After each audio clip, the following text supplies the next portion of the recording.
Señora presidenta, cuando escuchamos hablar de fatiga fiscal pudiera parecer que en este país todo el mundo paga muchos impuestos, pero entendemos que esto está muy lejos de la realidad que se vive fuera de este hemiciclo.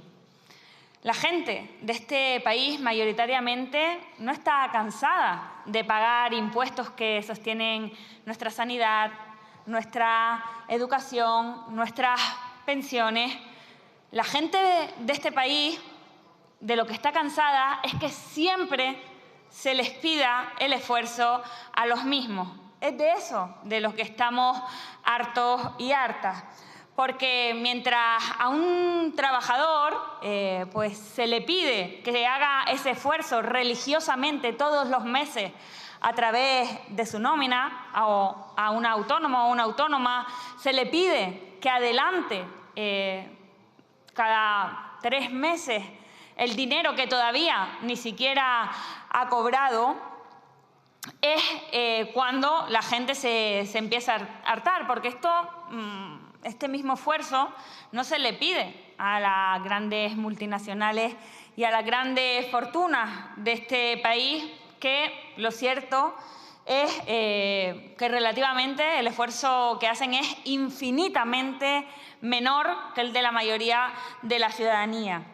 Y eso lo ve cualquiera, lo ve un pequeño empresario, pues cuando compara lo que paga él al respecto de lo que paga, por ejemplo, una multinacional como Iberdrola, una multinacional que tiene beneficios milmillonarios, y sin embargo pues puede utilizar esas herramientas que tiene a su alcance para hacer ingeniería fiscal y evadir o eludir, mejor dicho, el pago de impuestos. Y también lo ve cualquier ciudadana a pie de calle cuando sabe que los grandes bancos, como por ejemplo el Banco Santander, siguen batiendo año tras año los récords de beneficios y, sin embargo, todavía seguimos debatiendo si deben o no contribuir, aunque fuera un poquito más. Y esa es la verdadera fatiga fiscal que tiene la gente de este país, la fatiga de sentir que siempre se le pide el esfuerzo a los mismos y a las mismas. Sí debo señalar que hay alguna cuestión que llama poderosamente la atención, incluso para bien. A mí me gusta que en la moción se rubrique y se deje escrito aquello de que los trabajadores por cuenta ajena se levantan cada día para sacar adelante sus familias con gran esfuerzo. Esto es literal, es de la moción, que discutiremos luego. A mí me gusta que esto se diga, no se dice de ninguno de los otros gremios que se señala.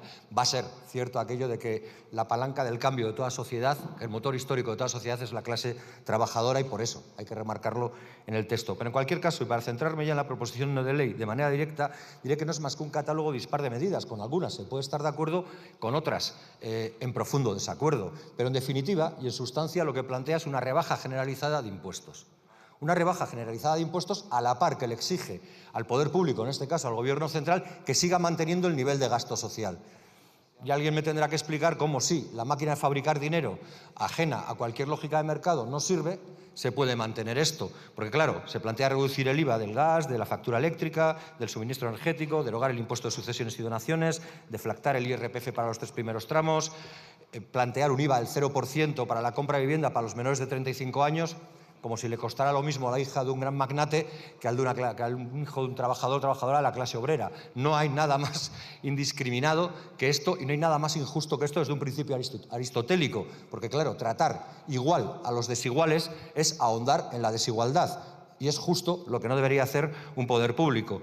Pero luego plantean más bajadas de impuestos en lo que tiene que ver con los autónomos, en lo que tiene que ver con las SIMES, plantean también, como no, y aprovechando el viaje, liberalizar suelos para que sea mucho más fácil multiplicar toda el litoral del Estado español de algarrobicos, plantea medidas para el campo, plantea en lo que tiene que ver con los desahucios algo que ya se está haciendo, que es que las administraciones públicas, o algo que se debería estar haciendo, que es que las administraciones públicas den una alternativa habitacional a la gente en situación de vulnerabilidad. Y si no lo hacen, habrá que preguntar a esas administraciones públicas por qué no lo hacen. Pero aún más allá, plantea que se destinen recursos para poder pagar los alquileres que se puedan hacer.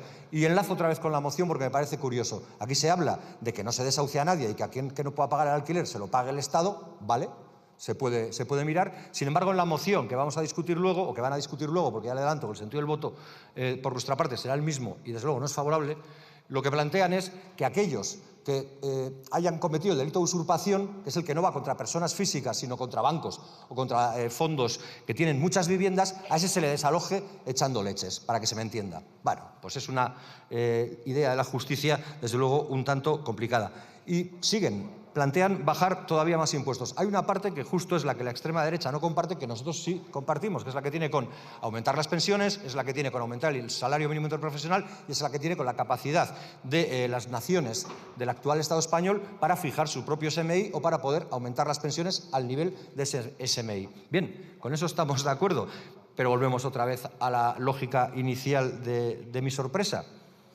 ¿Cómo podemos plantear una bajada general de impuestos y a la vez destinar más recursos para hacer todo esto? Alguien tendría que explicárnoslo, porque claro, si en esta iniciativa se planteara bajar impuestos al conjunto de la población en general, incluso desatendiendo aquello tan básico como de que a cada cual según sus necesidades y de cada cual según sus posibilidades, pero incluso desatendiendo eso, podríamos aceptar entrar a este debate si, por ejemplo, nos planteáramos un impuesto a la banca. Pero es que ustedes, señorías de Junts, votaron en contra. Nos podríamos plantear si esto se hace con un impuesto o complementario a un impuesto a las grandes fortunas, pero es que ustedes no están a favor. Lo podríamos ver si se nos planteara un impuesto al oligopolio eléctrico que tantos y tantos beneficios ha obtenido, pero es que ustedes votaron en contra. Lo podríamos ver si habláramos del impuesto a los beneficios extraordinarios, porque ahí tendríamos más recursos para hacer frente a esos gastos públicos que se nos señalan, pero es que ustedes votaron en contra.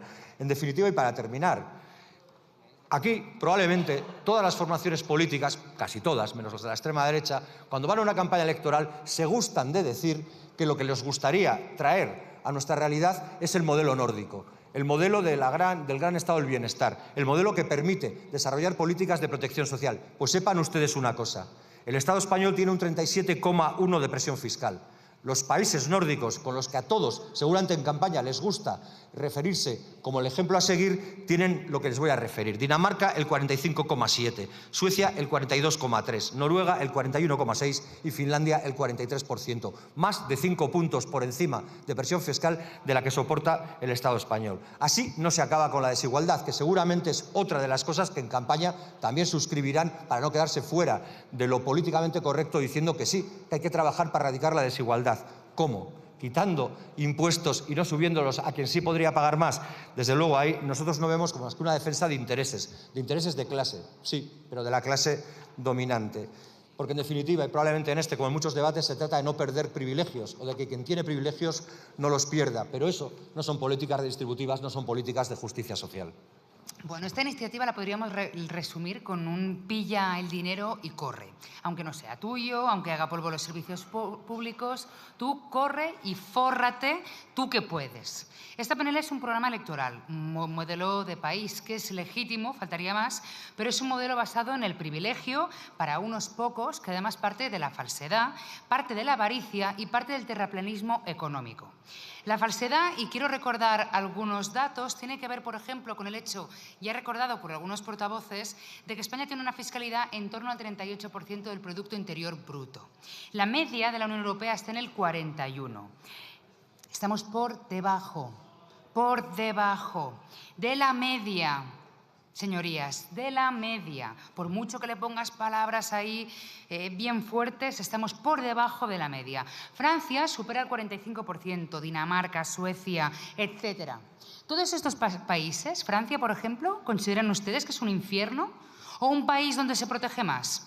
¿Son repúblicas bananeras o quizás son países relevantes? ¿Son eriales empresariales? ¿O son países donde hay, en este caso, por ejemplo, Francia, una nostrada empresa industrial, sector industrial y tantos otros sectores económicos, en este caso, pujantes? Digo porque ustedes mismos se contradicen con la propia realidad. Es falso que España se paguen demasiados impuestos y además la prueba la vemos todos los días, cualquiera que vaya a un CAP, cualquiera que vaya a un hospital o por supuesto pues una familia que pida ayudas a comedor que probablemente pues es posible que no le lleguen al mismo. O por ejemplo cada familia que podría percibir sin ir más lejos una prestación por hijo a cargo que a día de hoy no existe aunque lo estemos intentando. Si quieres unas gafas o un dentista que sea público, sería más interesante por tu parte que exigieras, por ejemplo, que Juan Roig pagara lo que debe a este Estado. Si quieres derechos y servicios públicos, pues básicamente lo que quieres, amigos, son impuestos. Eso es lo que no te explica la derecha. Y si quieres hacer negocio con los derechos de los demás, pues bien, entonces sí, entonces pides que se bajen los impuestos, que es lo que hace Junts. Es un debate falso, el de impuestos sí, impuestos no. La pregunta, a nuestro entender, es quién paga, que eso es lo que Junts intenta evitar responder en todo momento. También se les conoce en Cataluña como Junts por la pasta. Yo creo que a día de hoy probablemente muchas de sus señorías empiezan a entender el porqué.